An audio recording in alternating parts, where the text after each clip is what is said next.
दारू पिऊन येणं, बायकोच्या अंगावर हात उचलणं, घरातल्या माणसांच्या अंगावर हात उचलणं, तमाशे करणं, हे सगळं या घरात चालणार नाही. तुम्हाला जर या घरात राहायचं असेल तर राहणार तर मी इथेच आणि तुझं ऐकणार पण नाही. तारिणी तू काकू, तुम्ही पुढे जायचं नाही. आत्ता त्यांच्या जवळ कोणीच जाणार नाही. तू आमच्यामध्ये बोलू नकोस. बोलणार, मला बोलावंच लागेल, कारण या सगळ्या गोष्टींचा त्रास आपल्या घराला होतोय. काकू, तुम्ही त्यांना आधीच शिक्षा का नाही दिली? त्यांच्या या परिस्थितीला सगळ्यात जास्त जबाबदार तुम्ही आहात, त्यांची आई. तुमच्या अतिप्रेमामुळे वाया गेलेत ते. माझ्या आईला माझ्या आईला काय बोलायचं नाही, आरोप नाही करायचे तिच्यावर. तुझी लायकी आहे का? आहे माझी लायकी, कारण खांडेकरांच्या घरची सून आहे मी. आणि खांडेकर घरातल्या कुठल्याच माणसाशी या अशा भाषेत बोललेलं मला चालणार नाही. मर्यादा ओलांडतेस तू. मर्यादा मी नाही काकू, मर्यादा त्यांनी ओलांडली आहे. आणि एकदा नाही, अनेकदा ओलांडली आहे. त्यांनी काय केलंय हे तुम्हालाही चांगलंच माहिती आहे आणि मलाही चांगलंच माहिती आहे. काल आलेली तू मला अक्कल शिकवतेस. अगं, जेवढं तुझं वय नाही ना तेवढी वर्ष काढल्यात मी या घरात. काकू, मग तुम्ही तुमच्या स्वतःच्या मुलाच्या चुकांकडे दुर्लक्ष का केलं? ज्या वेळेस त्यांनी पहिल्यांदा चूक केली होती त्यावेळेसच त्यांना शिक्षा का नाही केली?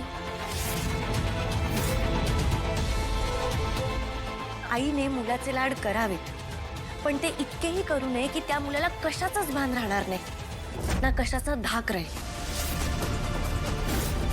माझ्या मुलाशी कसं वागायचं ते तू शिकवायची गरज नाहीये मला. काकू, आम्हाला ना शाळेत असताना एक गोष्ट सांगितली होती. एक मुलगा त्याच्या आईसोबत एका गावात राहत असतो. लहानपणापासूनच ना त्याला चोरी करायची सवय लागलेली असते. एकदा ना तो शाळेतनं येत असताना एक पाटी चोरतो आणि घरी येतो. घरी येऊन आईला पाटी दाखवतो, तर त्याची आई त्याला ओरडण्याच्या ऐवजी त्याचं कौतुक करते. त्याला म्हणते, अरे वा, किती छान आहे ही पाटी. तेव्हा त्या मुलाला असं वाटतं की चोरी करणं योग्य आहे. चोरी केल्याने काही कोणाचं नुकसान होणार नाही, आपण जे करतोय ना ते बरोबर आहे असं वाटायला लागतं त्याला. आणि मग हळूहळू त्याचं धाडस वाढत जातं. मग हळूहळू पेन्सिल, पुस्तकं, कोणाची वही, कोणाचं खोड रबर, अशा अनेक गोष्टी तो चोरायला लागतो. प्लीज, मी जे करते ते युवराजच्या भल्यासाठी करते. प्लीज शांत हो. नाही नाही ताई, आधी मला वाटत होतं की ही तुम्हाला गुंडाळतीये. नाही, तुम्ही तर ऑलरेडी तिच्या जाळ्यात अडकलात. वाटेल ते बोलू नकोस निशी. तू आगीत ते होतेस ते चालतं. शिक्षा आणि सूड यात फरक असतो तारिणी. कौशिकी ताई, ही आता युवीला शिक्षा नाही, त्याच्यावर सूड उगवते. असं काही नाहीये. ए, तू थांब थांब. तुला आहे ना लहानपणापासून ओळखते मी. या घरात कोणी ओळखत नाही इतकी मी तुला ओळखते.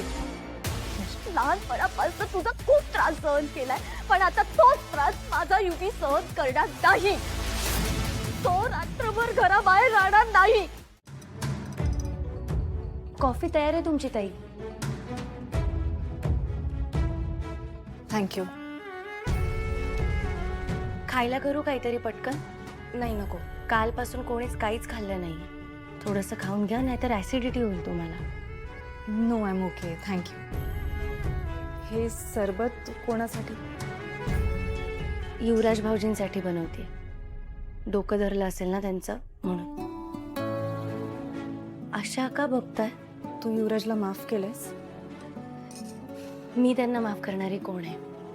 पण एकदा समज देऊन सुद्धा माणूस सारखी सारखी तीच चूक करत असेल तर मग शिक्षा देणं हा एकमेव मार्ग उरतो. I know. मला दे ना, मी सरबत देऊन येते त्याला. नाही, असू दे, मी देते. काल त्यांना या घरात येण्यापासून मी अडवले, त्यामुळे त्यांना पुन्हा घरात घेऊन यायची जबाबदारी सुद्धा माझीच आहे. तुझं कालचं रूप बघून मला विश्वास बसत नाहीये की आज तू हे म्हणतेस. काल मी जे काही केलं होतं ती परिस्थितीची गरज होती. आज मी जे काही करते ते नात्याची गरज आहे म्हणून करते. आलेच.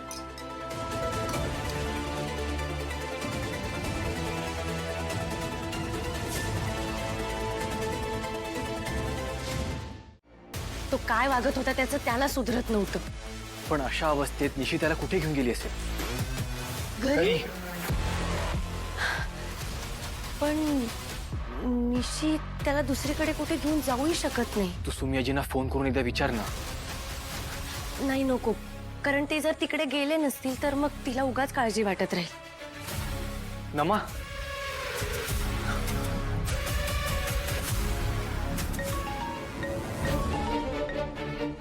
हा ताई बोल. नमा, निशी आणि युवराज भाऊजी हो इथंच आहेत. काल रात्री उशिरा आले वाटतं. ताई काही प्रॉब्लेम झालाय का? ते नाही, निशिताई आईला काहीतरी सांगत होती, नेमकं काय ते कळलं नाही म्हणून विचारते. ताई, युवराजजी तू दारू प्यायले होते का? मला ना दुसरा फोन येतोय नमा, मी करते तुला थोड्या वेळात फोन. हां बाय. ताई हॅलो.